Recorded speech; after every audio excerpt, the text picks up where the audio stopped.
अगर मैं तुमसे ये कहूँ कि तुम ऑलरेडी 1 करोड़ रुपए कमा चुके हो लेकिन अब तक तुम्हें पता ही नहीं चला, तो शायद तुम्हें ये बात काफी अजीब लगे मेरी। बट इस वीडियो के अंदर मैं ये आपको प्रूव करके दिखाऊंगा। एंड आज मैं पैसा कैसे कमाया जाए इस पर बात नहीं करूंगा, क्योंकि सच कहूँ तो पैसा कमाना इस दुनिया का सबसे आसान काम लगता है मुझे। बिकॉज पैसा कमाना सिर्फ जॉब, बिजनेस या सिर्फ फ्रीलांसिंग तक सीमित नहीं है। आज पैसा वो भी कमा रहा है जो दिहाड़ी मजदूरी कर रहा है। पैसा वो भी कमा रहा है जो रोड के किनारे ठेला लगा रहा है। पैसा वो भी कमा रहा है जो छोटी सी चाय की दुकान चला रहा है। वो भी पैसा कमा रहा है जो रोड पर झाड़ू लगा रहा है। और अगर मैं बिल्कुल ऑनेस्ट हो जाऊं तो पैसा वो भी कमा रहा है जो भीख मांग रहा है। ये बात सुनने में आपको अजीब लगेगी, पर ये सच है। मैं यहाँ किसी को छोटा या बड़ा नहीं बना रहा। मैं सिर्फ ये बता रहा हूँ कि पैसा कमाना आज इतना कॉमन हो चुका है कि ऑलमोस्ट हर इंसान किसी न किसी फॉर्म में पैसा कमा सकता है और कमा भी रहा है। सो मेन प्रॉब्लम आपकी ये कमी नहीं होनी चाहिए कि मुझे पैसा कैसे कमाना है। पैसा कमाने के इतने तरीके हैं कि कोई लिमिट ही नहीं है उनकी। बल्कि असली कंसर्न आपका ये होना चाहिए कि आप जो पैसा कमा रहे हो वो बदले में आपसे टाइम कितना ले रहा है। इस बात को थोड़ा ध्यान से समझना,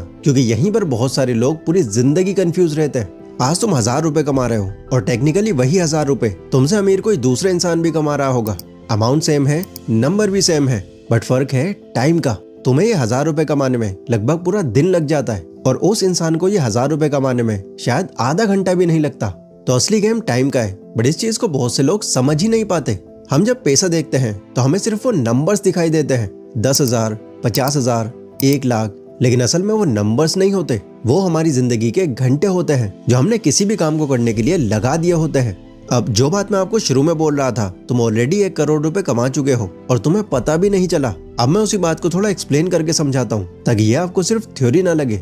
एक घर के बारे में सोचो जहाँ पापा पिछले 20-25 साल से लगातार काम कर रहे हैं और महीने का बहुत ज्यादा नहीं 20-22 हजार रुपए ही कमा पा रहे हैं। बट अगर तुम सिर्फ इतनी सी कैलकुलेशन कर लो कि 20-25 साल में एक इंसान कितना कमा पाता है, तो तुम्हें पता चलेगा कि लाखों नहीं बल्कि करोड़ों के आसपास पैसा आ चुका होता है। और अगर उस घर में कोई और भी कमा रहा है, जैसे आप, आपकी मम्मी, भाई या बहन, तो ये अमाउंट और भी बढ़ जाता है। मतलब पैसा आ चुका है, काफी ज्यादा आ चुका है, बट वो पैसा अभी आपके हाथ में नहीं है, क्योंकि ये पैसा आपके पास एक साथ नहीं आया। इसे आने में 30 साल लग गए। और जब पैसा इतनी स्लो स्पीड से आता है तो वो सिर्फ जिंदगी चलाता है, जिंदगी बदलता नहीं है। सो अब इस सिचुएशन को बदला कैसे जाए? हम गलती कहाँ पर कर रहे हैं? क्या हमारी गलती ये है कि हम कम कमा रहे हैं, या हमारी गलती ये है कि हम गलत जगह काम कर रहे हैं, या फिर हमारी गलती ये है कि हमें पैसा ही संभालना नहीं आता? मैं सच कहूँ तो इन तीनों में से कोई भी असली प्रॉब्लम नहीं है। असली प्रॉब्लम ये है कि आप पैसा तो कमा रहे हो लेकिन बहुत लेट कमा रहे हो। एंड अगर आपकी सक्सेस पाने की इच्छा है तो ये टाइम गैप आपको कम करना ही पड़ेगा। मैं आपको इसे कम करने के 3 रूल्स बता रहा हूँ, जो मैंने पिछले 5 सालों की लर्निंग, कामयाब लोगों की बुक्स एंड अपने खुद के एक्सपीरियंस से सीखे। एंड एक्चुअल में इन्होंने मेरी लाइफ बहुत ज्यादा बदल दी है। एंड हो सकता है यही रूल्स आने वाले टाइम में शायद आपका भी कमबैक करवा दे। ये तीनों रूल्स एक दूसरे से जुड़े हुए हैं, तो वीडियो को बिल्कुल भी स्किप मत करना। रूल नंबर 1, ज्यादा स्मार्ट बनने की कोशिश मत करो। देखो, ईगो पे मत लेना, ध्यान से समझो। अभी तक अगर किसी लेवल तक तुम नहीं पहुंच पाए, इनफैक्ट कुछ शुरू भी नहीं किया अब तक तुमने, तो इसकी वजह ना तो गवर्नमेंट है ना ही बाकी लोग। ज्यादातर केस में वजह तुम्हारी सोच है, क्योंकि जो ऑलरेडी अमीर लोग होते हैं उनके पास तो शुरू से ही टूल्स होते हैं। उनके पेरेंट्स ही इतने कैपेबल होते हैं कि उन्हें किसी भी तरह के रिसोर्सेज इजीली मिल जाते हैं। सही एजुकेशन, सही एक्सपोजर, सही लोग और बार बार फेल होने के चांसेस भी। उनके लिए एक्सपेरिमेंट्स करना कोई बड़ी बात नहीं होती, बहुत नॉर्मल होता है। अब बिल्कुल दूसरी साइड देखो, जो गरीब लोग होते हैं उनके पास करने के लिए ज्यादा ऑप्शंस ही नहीं होते। उनके लिए काम करना मजबूरी होती है, चॉइस नहीं। इसीलिए वो छोटा काम करने से पहले भी सोचते नहीं है, बस वो कर लेते हैं। उनके दिमाग में ये नहीं आता कि लोग क्या कहेंगे मुझे देखकर, बस ये रहता है कि वो खाली ना बैठे। फंसते तो यहाँ पर आप लोग हो जो एक मिडिल क्लास फैमिली से आते हो, क्योंकि ना तो तुम्हारे पास अमीर लोगों जैसा सपोर्ट होता है, ना गरीब लोगों की तरह कोई छोटा काम करने की हिम्मत होती है। किसी भी काम को तुम इस एंगल से देखते हो कि ये मेरे लेवल का है या नहीं, मुझे इसमें रिस्पेक्ट मिलेगी या नहीं, या इस काम में मेरी ज्यादा कमाई होगी या नहीं।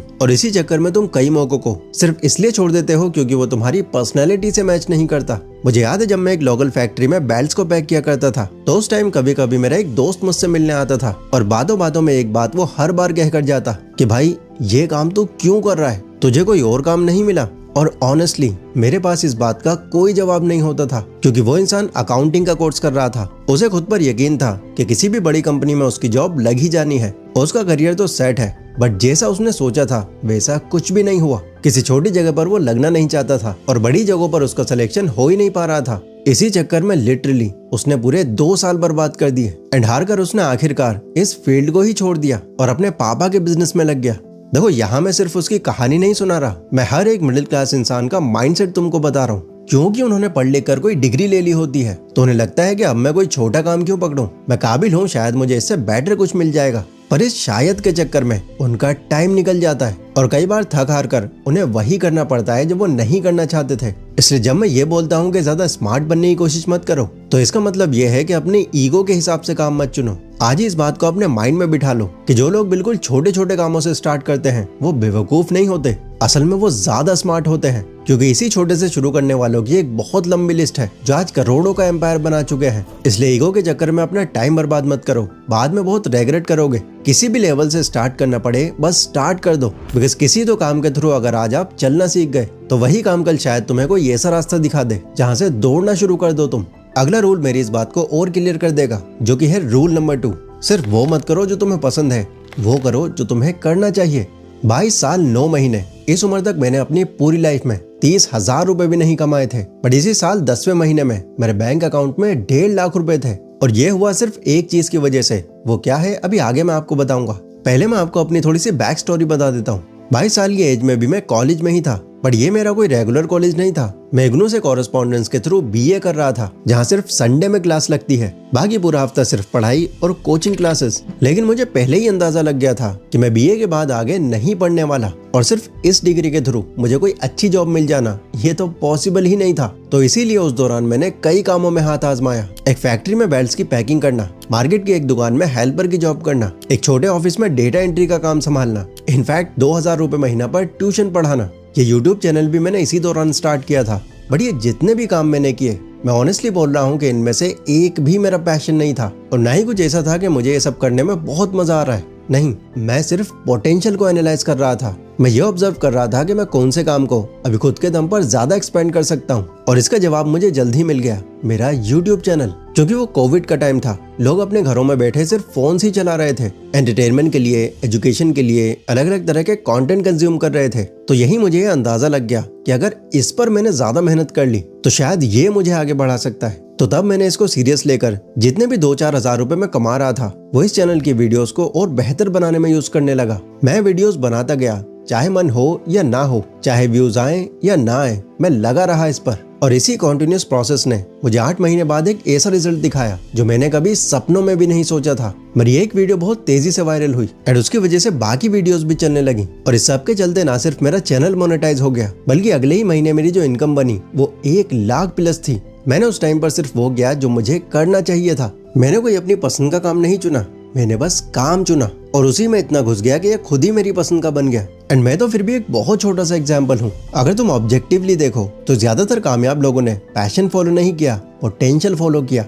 तुम गौर करना, टेलीकॉम सेक्टर में आना मुकेश अंबानी का कोई पैशन नहीं था, इनफैक्ट ये तो उनका बिजनेस बैकग्राउंड भी नहीं था। उन्होंने डिजिटल कनेक्टिविटी में पोटेंशियल देखा और जियो सिम मार्केट में ला दी। ऐसे ही जेफ बेजोस, उनको भी बुक्स पढ़ना बहुत ज्यादा पसंद नहीं था, बट उन्होंने अमेज़न की शुरुआत बुक्स बेचने से ही करी क्योंकि पोटेंशियल था उसमें। तो इस डिल्यूजन से बाहर निकलो कि जो तुम्हें पसंद है बस वही करना चाहिए तुम्हें। अगर तुम्हें कम टाइम में ज्यादा पैसा कमाना है तो ये तो भूल ही जाओ कि मुझे ये काम अच्छा लगता है या नहीं, बल्कि ये सोचो कि ये काम मुझे कहाँ तक ले जा सकता है। और इसके लिए ये तीसरा रूल समझना जरूरी है।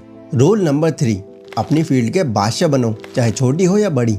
वो कहावत तो आपने सुनी होगी कि कोई भी काम छोटा या बड़ा नहीं होता, उसे छोटा या बड़ा हमारी सोच बनाती है। ये बिल्कुल सच है, बट प्रॉब्लम यह है कि हम इस बात को गहराई से नहीं समझ पाते। क्योंकि सच तो यह है कि आप किसी भी फील्ड के बादशाह बन सकते हो अगर उस काम को आप सीरियस लेना शुरू कर दो। आमतौर पर जब कोई बंदा चाय बेच रहा होता है, समोसे बना रहा होता है, मोमोज का स्टॉल लगा के खड़ा होता है या कोई भी नॉर्मल काम कर रहा होता है, तो वो खुद भी ये मान लेता है कि ये छोटा काम है। और इसीलिए ना तो वो उसके टेस्ट पर ज्यादा ध्यान देता, न काम की स्पीड पर, और ना ही इस बात पर कि कस्टमर कल दोबारा क्यों आए उसके पास। क्योंकि उसकी नजरों में ये काम उसके लिए बस पैसा निकालने का जरिया होता है, पहचान बनाने का नहीं। पर जब कोई ये डिसाइड कर लेता है कि मैं इसी में रहकर इसको इतना आगे बढ़ा दूंगा कि लोग मेरे फिर इस काम को कंपेयर ही ना कर पाए, तो तब हमें अनुभव दुबे और प्रफुल्ल बिल्लोरे जैसे लोग दिखते हैं जो चाय जैसे बिल्कुल आम प्रोडक्ट को एक ब्रांड बनाकर करोड़ों की कंपनी बना देते हैं। तब हमें सागर दरियानी जैसे लोग दिखते हैं जो सड़क पर बिकने वाले मोमोज को वाव मोमो नाम से एक यूनिक पहचान देकर मल्टीपल आउटलेट्स खड़े कर देते हैं। और तब हमें अंकित अग्रवाल जैसे लोग दिखते हैं जो समोसे जैसे स्नैक को भी स्वादिष्ट बनाकर इतना फेमस कर देते हैं कि लोग दूर दूर से आते हैं उनके पास। इन सब लोगों ने कोई एक्स्ट्रा ऑर्डिनरी काम नहीं किया,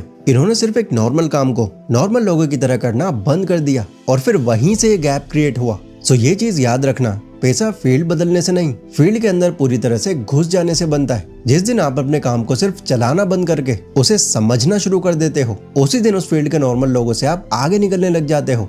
अगर इस वीडियो को आप यहाँ तक देख रहे हो तो एक चीज तो साफ है कि अपनी लाइफ को लेकर आप सीरियस हो। इस पूरी वीडियो के अंदर मैंने बस यही समझाने का ट्राई किया है कि अगर आपको कम टाइम में ज्यादा पैसा कमाना है तो पहले आप उन लोगों की सोच को जानो जो ऑलरेडी ऐसा कर रहे हैं। एक्सेप्शंस देखो हर जगह होते हैं, बट मेजोरिटी कामयाब लोगों का थिंकिंग पैटर्न लगभग यही मिलेगा आपको। मैंने आपके अंदर ये सब बताकर बस फ्यूल भरा है, सोचने का फ्यूल। अब इसे किस तरह और कितना इस्तेमाल करते हो तुम, ये तुम्हारे हाथ में है। स्क्रीन पर आपको एक वीडियो दिख रही होगी। अगर आपको ये जानना है कि मैंने ये सब कैसे किया तो इसमें आपको सब कुछ पता चल जाएगा। यहाँ क्लिक करके इसे आप देख सकते हो। जय हिंद।